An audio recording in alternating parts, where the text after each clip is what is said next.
il faut prendre la tronçonneuse. Voilà ma politique.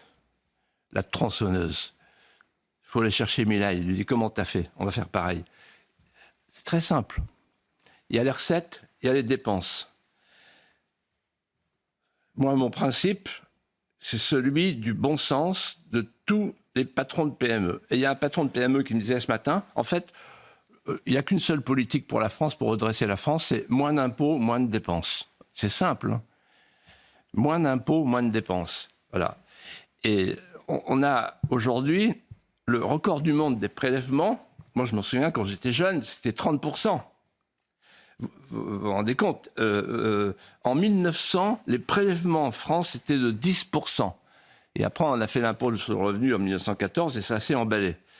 Mais l'État n'est pas fait pour étouffer la société, pour l'absorber par phagocytose. L'État doit servir la société. Et donc là, on est dans une situation, on a le record du monde des prélèvements, le record du monde de la dette et le record de la dépense publique, 57% du PIB. Donc la tronçonneuse, ça veut dire quoi? Ça veut dire on baisse tous les impôts, on fait revenir les prélèvements à 30% pour que les créateurs de valeur ajoutée respirent à nouveau et qu'on forme des générations de créateurs et d'innovateurs. Et ensuite, pour les dépenses, alors allons-y, les dépenses, l'immigration, ça coûte 50 milliards. Rien que les prestations sociales non contributives, 15 milliards d'économies si on arrête.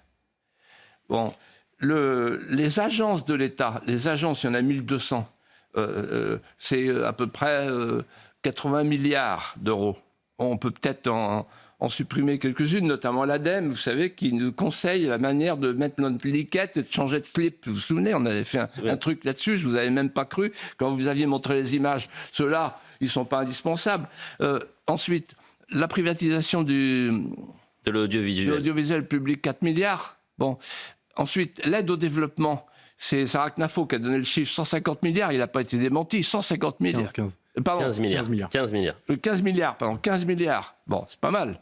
Bon, ensuite, l'aide aux éoliennes, le soutien aux éoliennes et aux énergies renouvelables, 8 milliards, etc., etc. Et je ne parle même pas de la fonction publique, parce que je pense qu'il faut plus de policiers et d'infirmiers, mais certainement beaucoup moins de fonctionnaires dans l'état profond. Aujourd'hui, on a 2 états profonds, Elliott, Geoffroy. On a 2 états profonds qui sont en endogamie.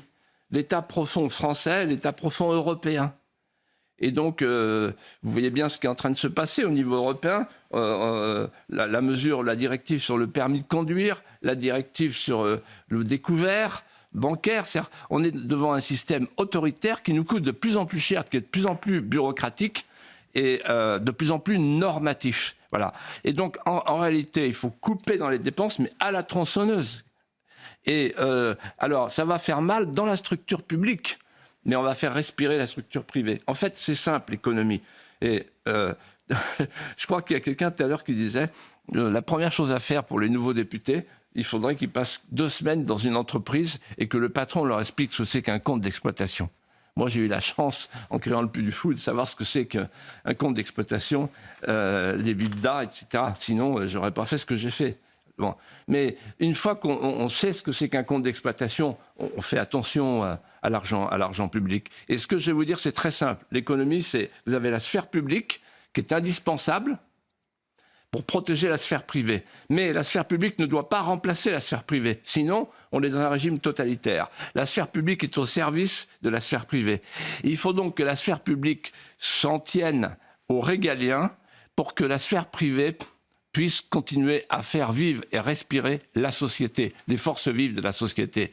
Et moi, si j'étais à la tête de l'État, je dirais priorité aux créateurs.